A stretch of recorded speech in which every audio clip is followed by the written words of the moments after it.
Hi there, thanks for joining us on this episode of Space Nuts. My name is Andrew Dunkley, your host, and coming up we're going to be looking at a dark energy survey that's got people questioning, well, of all things, the cosmological constant.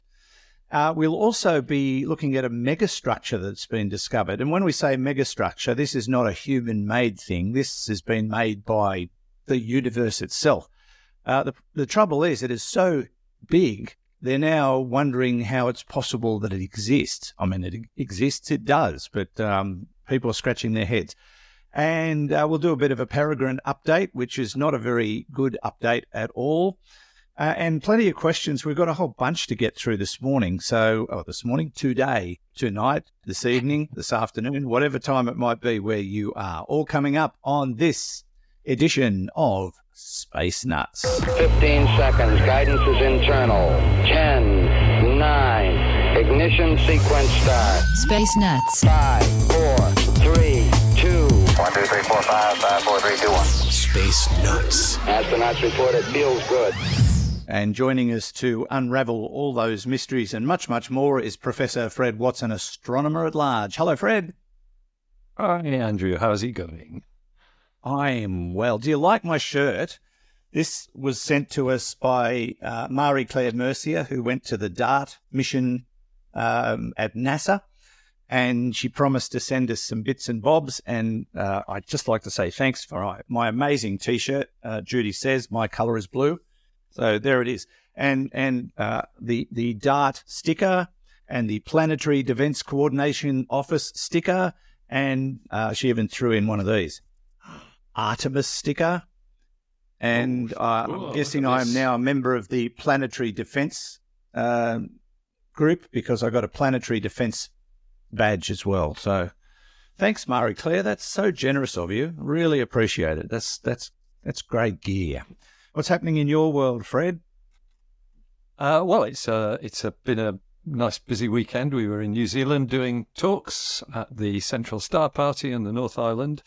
You just reminded me, though, with that planetary defence button that you held up, for those who could see it.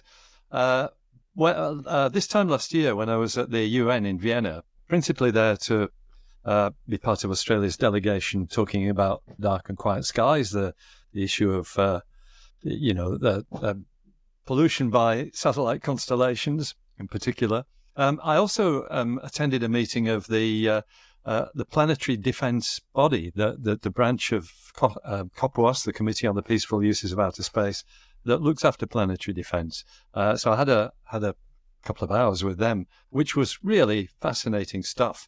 And in fact, what they were doing at that time was, because there was a big planetary defence meeting coming up, this would have been last year in Vienna, and they were essentially setting up a scenario which was going to play out in real time during the meeting that they were planning, which was about what you do if there is an asteroid with a high chance of impacting the Earth, and one that is, significant enough to warrant global action.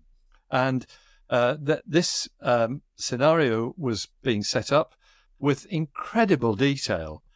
For example, so I think it was a 1 kilometre or thereabouts, maybe 500 metre asteroid that they were postulating. Now, our detection systems are currently such that finding something like that should be easy. So they had to work out a way where it would sneak through our planetary defences. Indeed, they did. They had an orbit for it that would have brought it in more or less from the direction of the sun. So this was all laid out in great detail. I don't know how it went in the end because I wasn't part of that meeting, but imagine the urgency which would accompany something like that running along through a scientific meeting. It's quite amazing stuff. Yeah, that'd be a really great exercise to witness, I reckon. It'd be fascinating to look at how they worked out what to do about it, if anything. But that's what this is about, though, the double asteroid redirection test. It is. Which was done year before last now, wasn't it? They're trying to find ways of deflecting these things should we ever have one that threatens the planet. Fred, let's get on to topic one, which we'll brush over pretty quickly because it's a fait accompli now. The Peregrine lander that was being sent to the moon, which was unfortunately leaking propulsion fluid or fuel, whatever you want to call it. Mission appears doomed. Well, now they've been keeping an eye on it. They've been keeping us informed. They were hoping there might be a way of resurrecting some of the mission targets, but it appears, should I say, all is lost? Yes, that's right. So now the information I have on this is a few days old. It's about 3 days old, Andrew. But the company that operates the Peregrine lander, Astrobotic, were releasing news that they expect that it would actually, on its orbit, would bring it back so that it would re-enter the Earth's atmosphere and most likely would burn up in the Earth's atmosphere. And so what they've been doing is, using what time they've got to do as many scientific experiments as are possible, because I think there was at least one of the NASA payloads that was on the Peregrine spacecraft that actually, I can't remember which one it was, but could be used to make useful measurements in transit rather than waiting for a landing on the moon. So the landing on the moon, be it soft or hard, and by hard landing we mean a crash, is now off the agenda as far as I understand, and it looks as though, yes, the spacecraft will in fact collide with Earth. And if I might just mention, one of our listeners didn't exactly take us to task, but did mention something that I didn't have time to talk about last week when we were discussing this, and that is that the launch vehicle that took Peregrine into orbit also carried another experiment, another spacecraft, or another experiment on board, which contained once again human remains, of which there were rather a large number. These are essentially people's ashes, many of whom were connected with Star Trek, and that was quite an absolutely successful launch. That capsule has gone into a heliocentric orbit, which means it will be for all time orbiting our planet, our sun, along in a similar orbit to the Earth. So one of our listeners actually commented that her husband's ashes were on that space flight. So that's a lovely touch to add to our coverage of that. Yeah, it gives us kind of a direct connection to it in one way, I suppose. And I'm glad they came forward and told us about it, because it's certainly got a lot of chatter on our social media platform.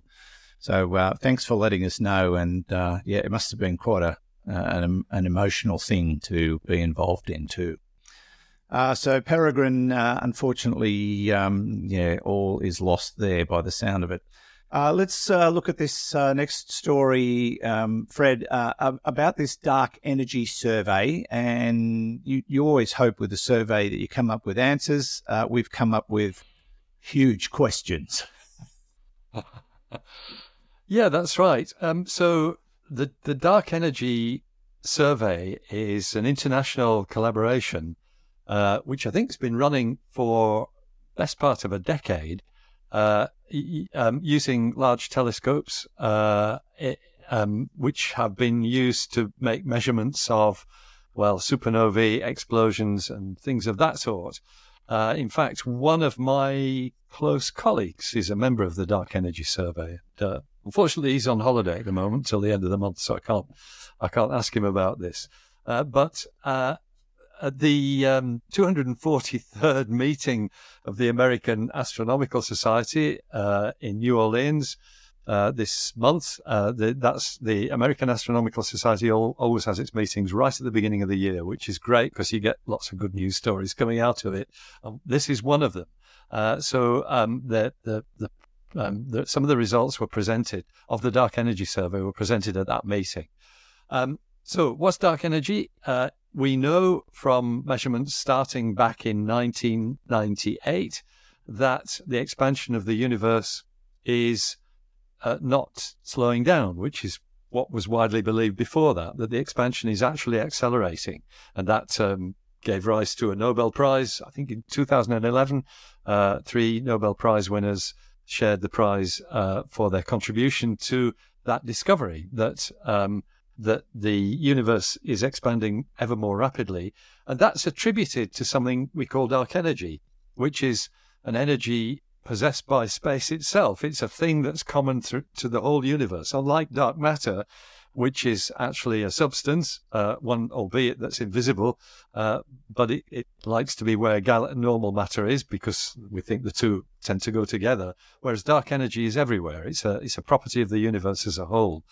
And now the early days of dark energy studies were sort of perhaps taken or commenced with a very broad-minded attitude as to what this thing might be.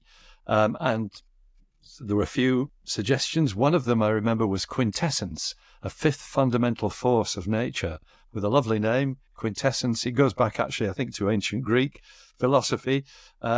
Quintessence would have been something that would actually basically evolve with time. Whereas as time went on, it looked as though an alternative explanation was more likely to be correct. And that is that dark energy behaved in a way that was consistent with something that Einstein introduced back in the 30s, back in the 20s, something called the cosmological constant, which was a fudge he made to his equations of relativity to make the universe not expand. Because at the time he did this, he didn't know the universe was expanding. And in fact, he called it his greatest blunder, the fact that he put this cosmological constant into the equations not long before it was discovered that actually it wasn't needed because the universe was expanding. But the fact that the universe is expanding ever more rapidly suggests that there is actually a cosmological constant. And that was the other theory that has, I guess, become more widely held as being the reality. So what's the cosmological constant? Why is it different from quintessence? The bottom line is that it doesn't evolve over time. It is something that is a property of space itself that is constant, hence the name.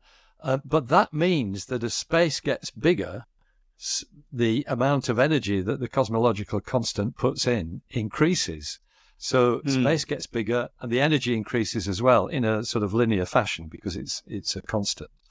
Now, to cut a long story short, the results of the dark energy survey actually suggest that that is not quite the case. There is basically a property which we call the equation of state, and there's a number you can attach to that. If dark energy is the cosmological constant, then the equation of state is exactly -1. But it's starting to look as though that is not the case, and the answer looks like it might be something like -0.8 rather than -1. -0.8 is the best figure they've got for it.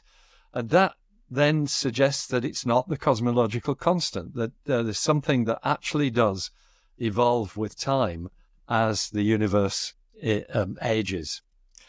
I don't know whether that's a clear explanation or not, Andrew, but it's the best I could do. Well, it's certainly an explanation, but it's very confusing. So what they're suggesting is up until now we thought this, we've done this survey, now we don't think this anymore, maybe. Is that the best way to describe it? Yeah, with a level of uncertainty that actually kind of it doesn't, I suppose it tends to eliminate the idea that it's -1. I think they've got plus or minus 0.18 on the error bars. That means that there is still a chance of it being -1 at the level of 1 in 20. So it's a 5% chance. But the bottom line and it comes from a comment by one of the scientists involved with this survey. The bottom line is, as usual, scientists want more data.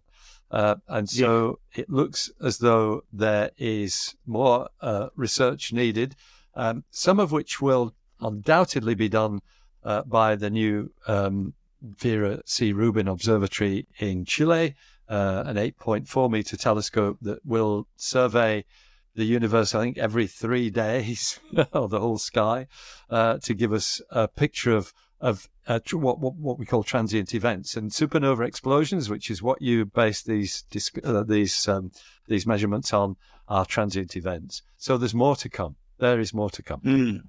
I'm glad to hear that, because if we stopped there, we'd just be, forever scratching our heads and confused. I've heard the term quintessence before. I watched the movie The Secret Life of Walter Mitty, not the original one, but the remake from a few years ago now. Great film. But they do actually use the word quintessence in the dialogue of that film to describe a photograph. Well, there you go. Yeah. It's a great word. It's a nice word, that's right. So maybe it'll come back into vogue for dark energy if we can rule out cosmological constant. Maybe quintessence is what it is. I read the other day there's a university in the United States that every year runs a list of words they want to revive from Old English. And the one I like that they want to bring back this year is, it describes heavy rain from a thunderstorm. It's called thunderplump. I reckon they should bring that back. A great word. We get that. We're supposed to get that this afternoon, actually, here in Sydney. So I'll tell people that we're experiencing a thunderplump. I love that. That's the word. Yeah, it is. All right, we'll leave that there, but I'm sure in future episodes of Space Nuts we will be again looking at dark energy and the cosmological constant. This is Space Nuts. Andrew Dunkley here with Professor Fred Watson. Okay, we checked all 4 systems and keying with a go. Space Nuts. This next story is, I suppose, slightly related to the one we just did, Fred, and this all centers around a megastructure. Now, we're not talking about a giant space station here.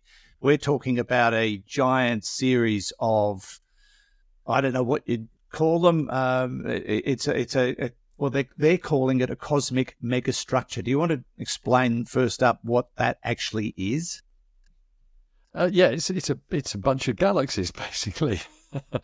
So the structure of the universe, the 3-dimensional structure of the universe, which is something that has been, a hot topic in astrophysics and cosmology for several decades, and actually, in fact, our telescope, the Anglo-Australian telescope, was one of the pioneering facilities that allowed us to map that with the 2DF spectroscopy system, something that measures the redshifts of galaxies 400 at a time rather than 1 at a time, which is what it used to be.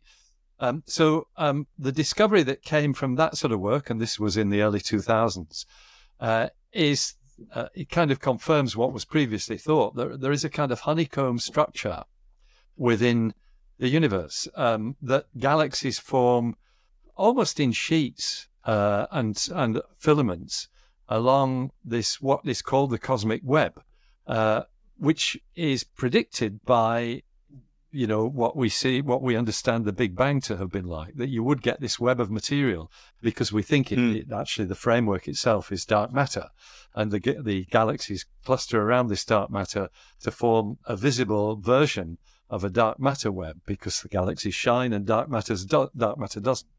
Now, typically, so if you think of the universe as being like a foam, a foam of soap, except the soap is replaced by galaxies, and it's all on a very large scale.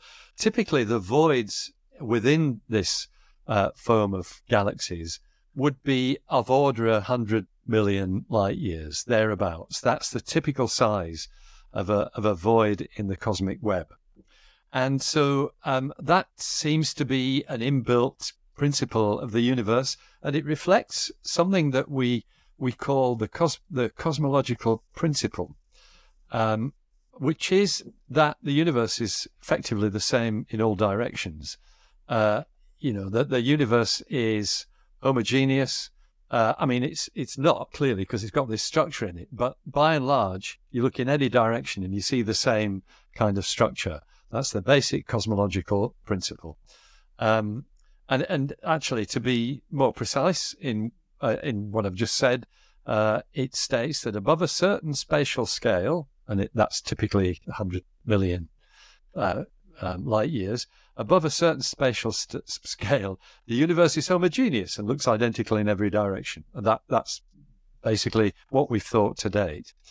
However, along comes, another paper at the 243rd meeting of the American Astronomical Society. I told you that a lot of interesting research comes out of those meetings, Andrew, that says there is something that is quite clearly a structure, and it's a megastructure, an arrangement of galaxies, but it's much, much bigger. In fact, it's a ring with a diameter of not 100 million light years, but 1.3 billion light years. So you're talking about something, more than 10 times the scale of what you think is the biggest thing in the universe. It's being, guess what it's being called, Andrew? It's a ring, and it's big. Not the big ring. Yes, it's the big ring. Here we go again. Astronomers naming things. Yeah. Curiously, I should say it's actually in the constellation of Boötes, which is a northern hemisphere constellation. But, and again, this is something that's emerged from these large-scale studies of the structure of the universe. Right next to it, and about the same distance away, is an arc, a separate structure, which is an arc of galaxies.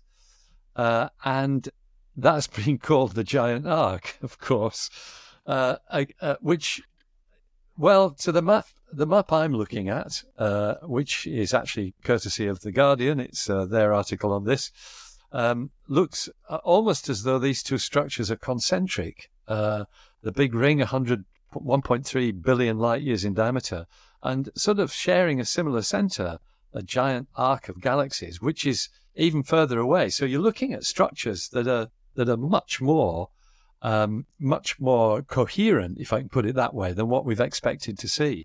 In fact, the giant arc is about 3.3 billion light years long, and so they're both bigger than we expect, and it suggests, as The Guardian says, that this raises the possibility that these two structures are part of a connected cosmological system, and it's bigger than anything that we have expected to see so far.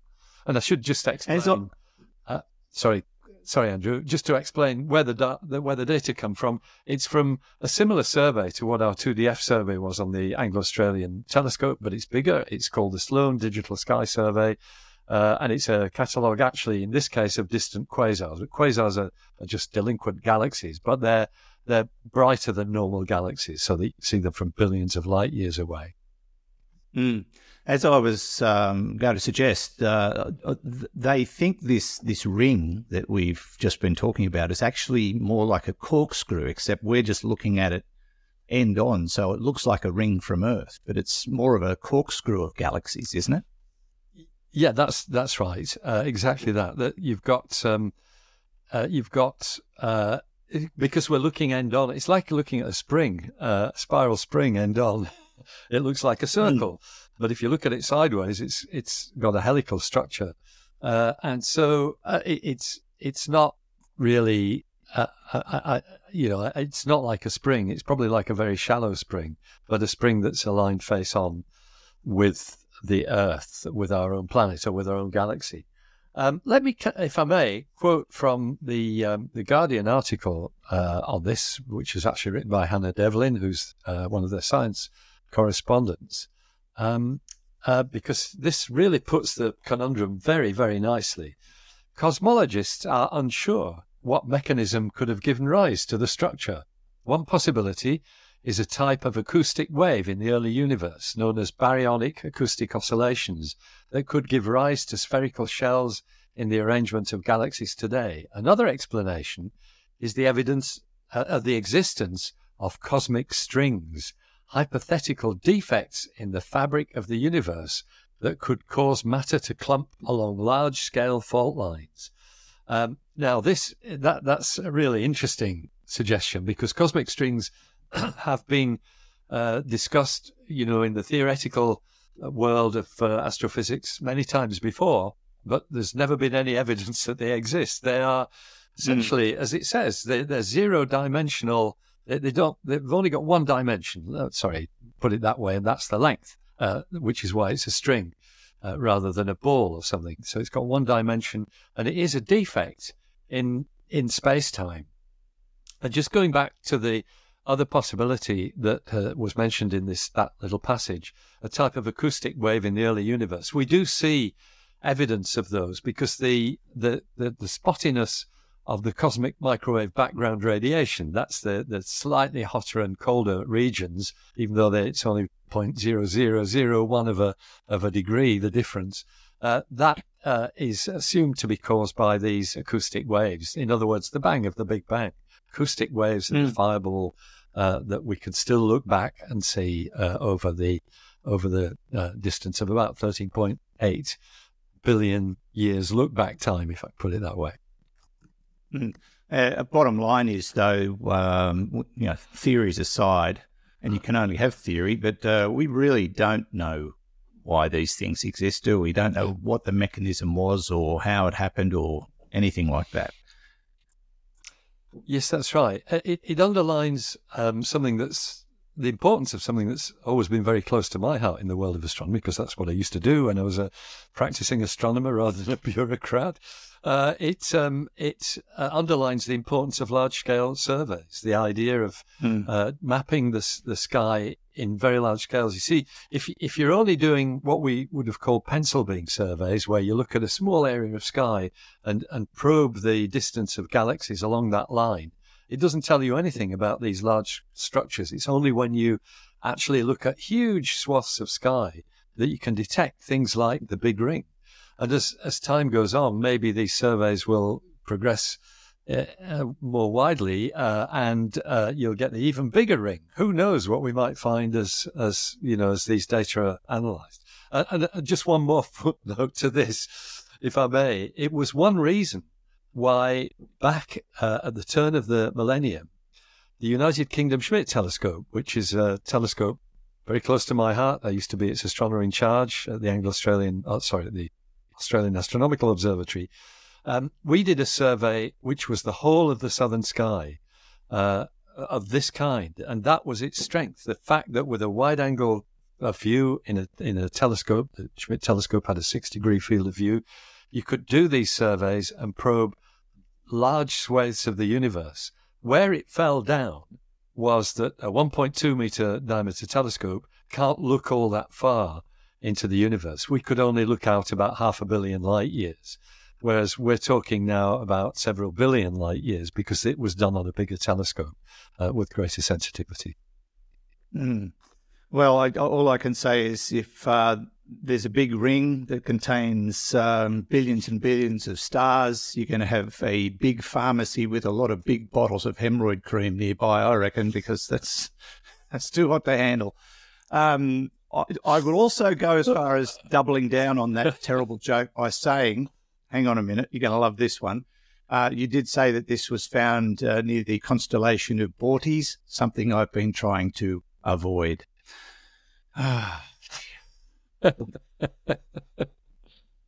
Righto. I'm not going to touch that. Okay. We'll leave it there. But if you want to read that story, it's on the Guardian.com website. A good read. It's been a well-written article. Even though it tells us this thing exists, we really do not at this stage know why. This is Space Nuts. Andrew Dunkley here with Professor Fred Watson. Okay, we checked all 4 systems and keying was a go. Space Nuts.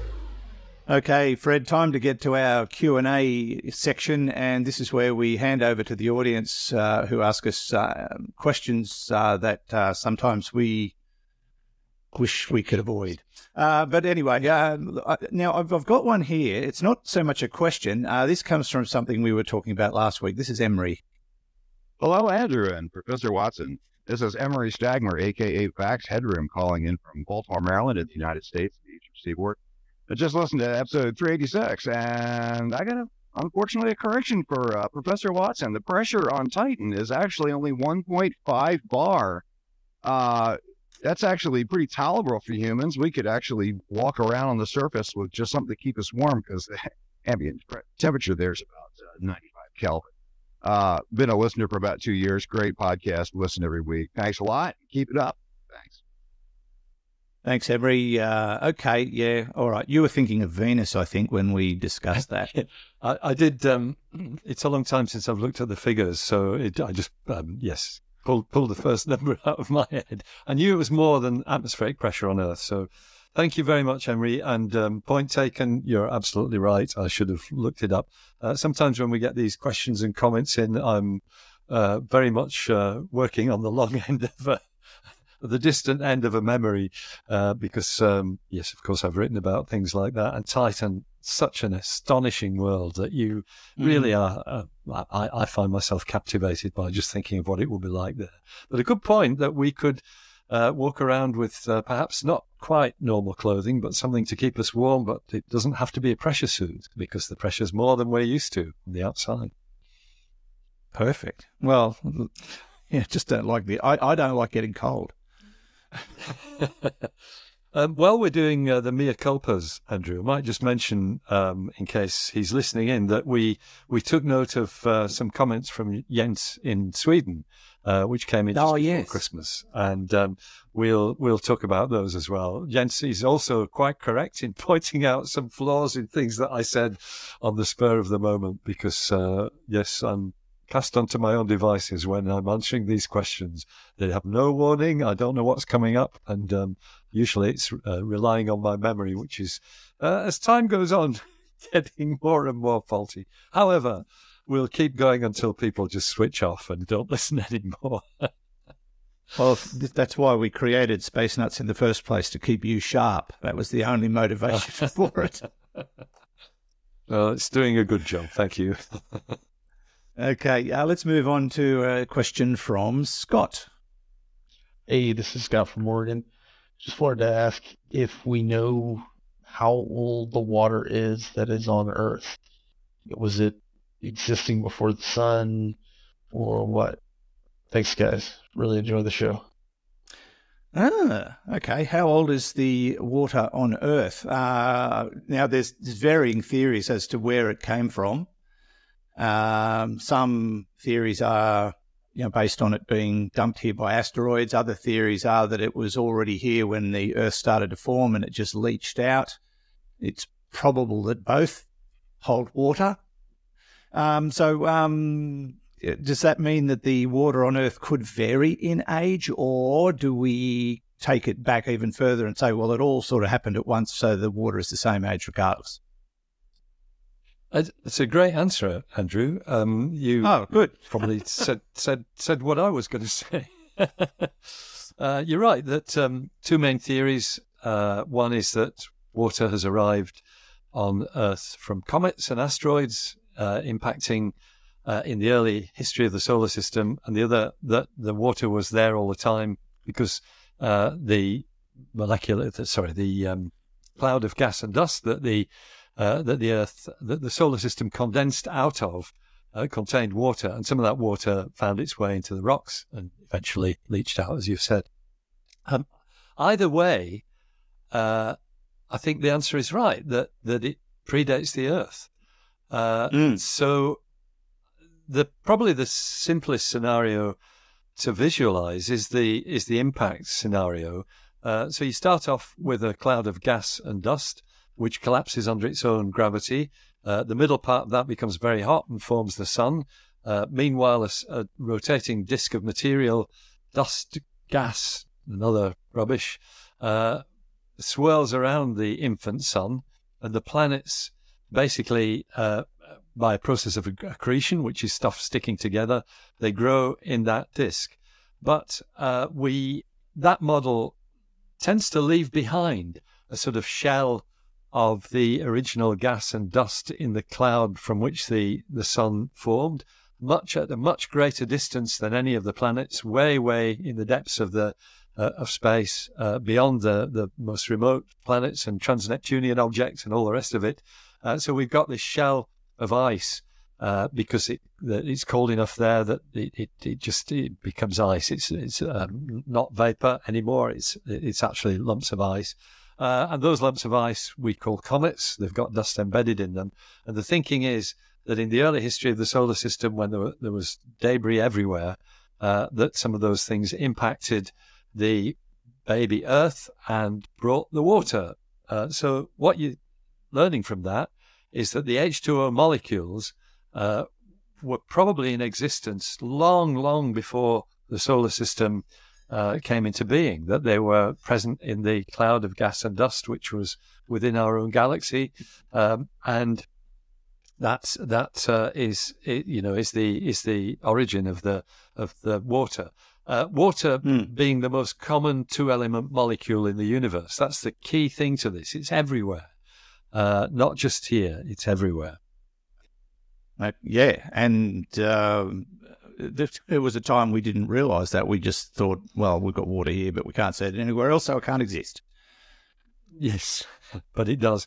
And we actually know there's more water in the solar system than we've got on Earth, more liquid water. I think Europa, one of Jupiter's moons, which has a layer of ice with a sub-ice ocean underneath it and a rocky core, we think there's at least twice as much water on Europa as there is in all the Earth's oceans.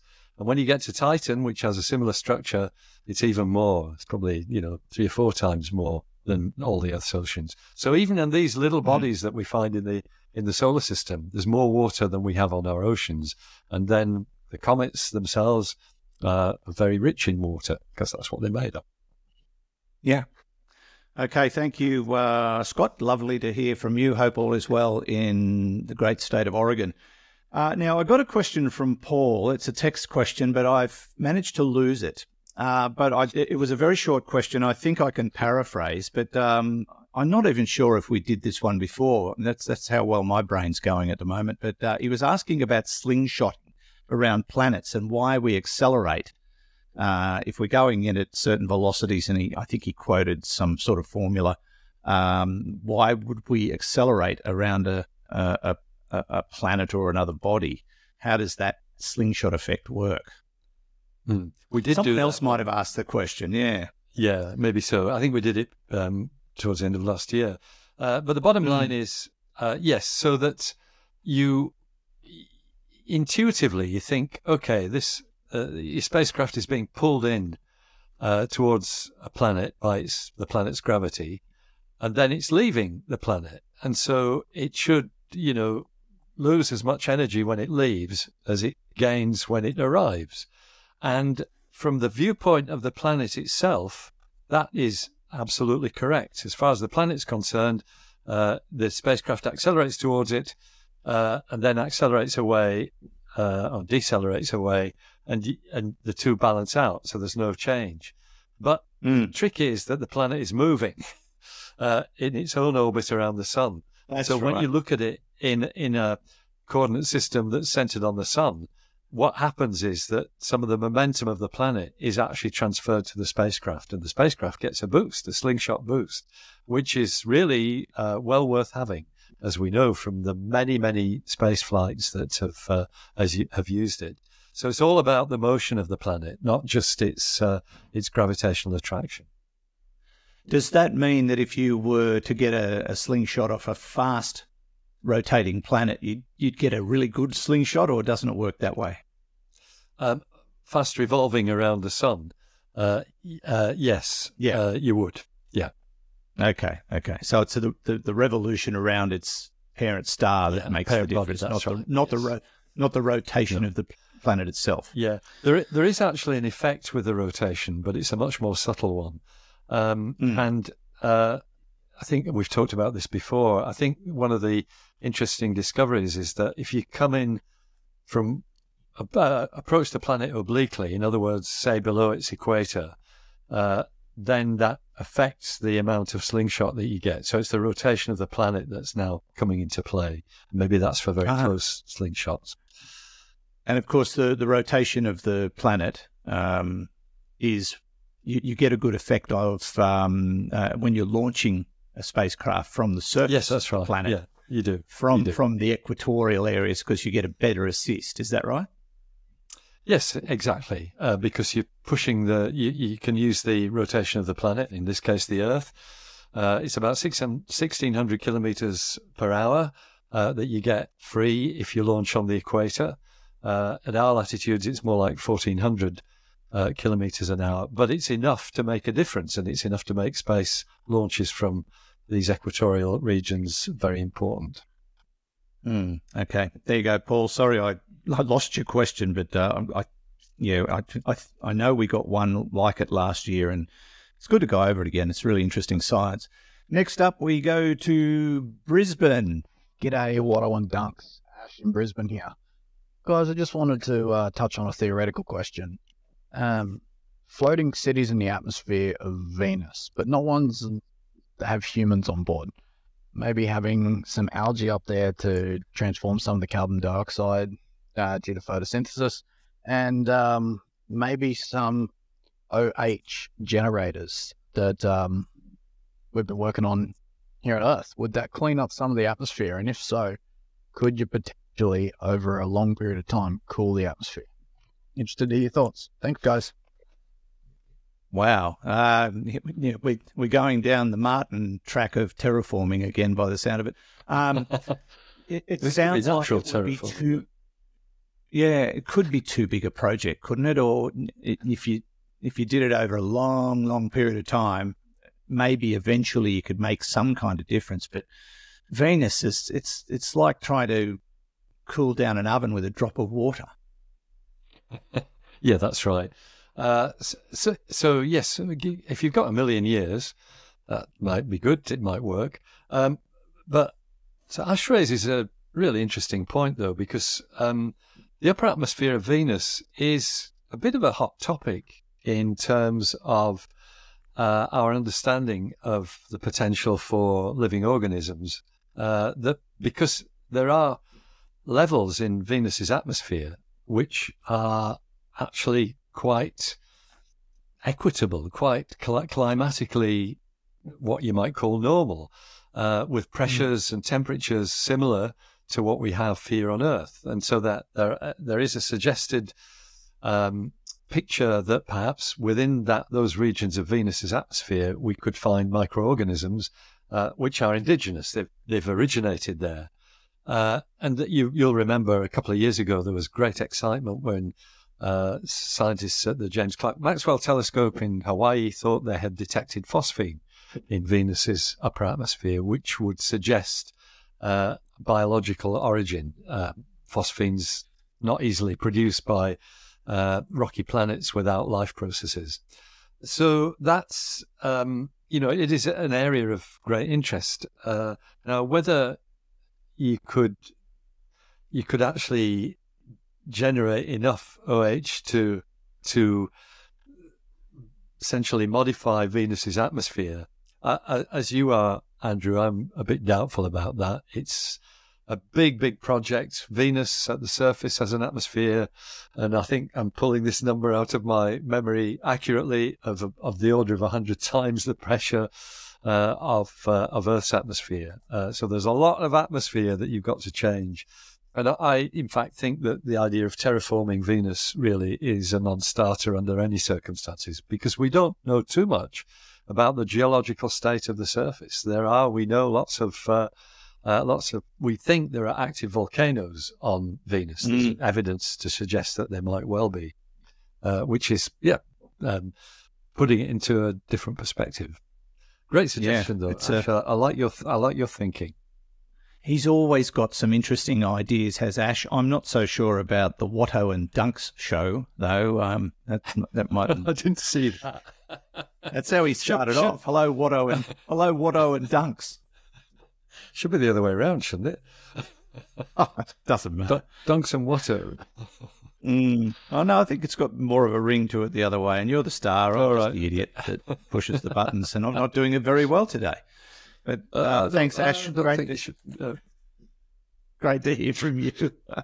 Now, we've got one more quick question. I know we only usually do 2 or 3, but this one came in via our Spotify platform, and it's a one-liner. Hello, if stars are made of the same stuff as humans, are we stars? I am 6. That's from Nomi. Hi, Nomi. Great to hear from you. It's great to hear some young listeners getting involved. So if stars are made of the same stuff as humans, are we stars? Now, Naomi, that reminds me of a documentary the BBC did some years ago called The Stars. And there was one episode dedicated to the sun. And the big revelation was when humans discovered that the sun was actually a star like all the other ones twinkling in the heavens. And the show concluded with the claim that we were all made of stardust. So my answer to you is yes. What do you say, Fred? Yes, being made of the same stuff as something doesn't make it the same. No, we're not stars. No, that's although we right. do label people that on this planet. Yeah, Nomi's a star, definitely. There's no question about that. Great question. But yes, so but it's the correct thinking because of the material that makes up you and me and everybody else in the world. I mean, the most important things are carbon, hydrogen, oxygen, nitrogen, a few other things, small traces of other elements. But that's what we're made of. And all of those except hydrogen come from the inside of stars because these chemical elements are all produced in the cores of stars. So they were generated in the cores of stars. The stars fell apart one way or another at the end of their lives, and that put the raw material for humans into space where other stars formed and basically formed planets, and suddenly here we are. The hydrogen, most of it came from the Big Bang itself. So your hydrogen is even older than your oxygen, nitrogen, and carbon. Hydrogen is the oldest of the elements because it was formed, its nuclei were formed in the aftermath of the Big Bang. So since most of what humans are made of is water, I can't remember, is it 75% or something that we're water? Something like that. That means, and so in a water molecule, 2 out of the 3 atoms in a water molecule are hydrogen. So 2/3 of your 75%, which is 50% of the atoms in your body, come from the Big Bang, which is why you feel old these days. Yeah. The 13.8 billion year old hydrogen. Wow. Well, that explains the aches and pains. Thank you, Nomi. Great to get your question. And please, if you've got any more questions, send them in to us. We'd love to hear from more of our young audience, of which there are, well, we now know 2. Always good to get feedback from everybody. If you do want to send us feedback or some questions or send us a what if or anything along those lines, you can do that through our website, spacenutspodcast.com or spacenuts.io. Click on the links to send us your text or audio questions. Fred, that brings us to the end of another show. Thank you, sir. Well, it's a pleasure. It's been a very stimulating show. I only made 6 mistakes in this one, but that's all right. Yeah, we'll get feedback on that. I'm sure we'll be able to deal with it. As I always say, we only strive to be adequate. And it's great that we've got listeners who, are happy to pick up on the howlers because I'm always willing to be corrected. As I am, which I'm very much used to. Thanks, Fred, as always. Catch you on the next episode. Sounds great. Take care. Fred Watson, astronomer at large, and Hugh in the studio. I wish all the very best in editing this particular episode, given all the technical dramas we had.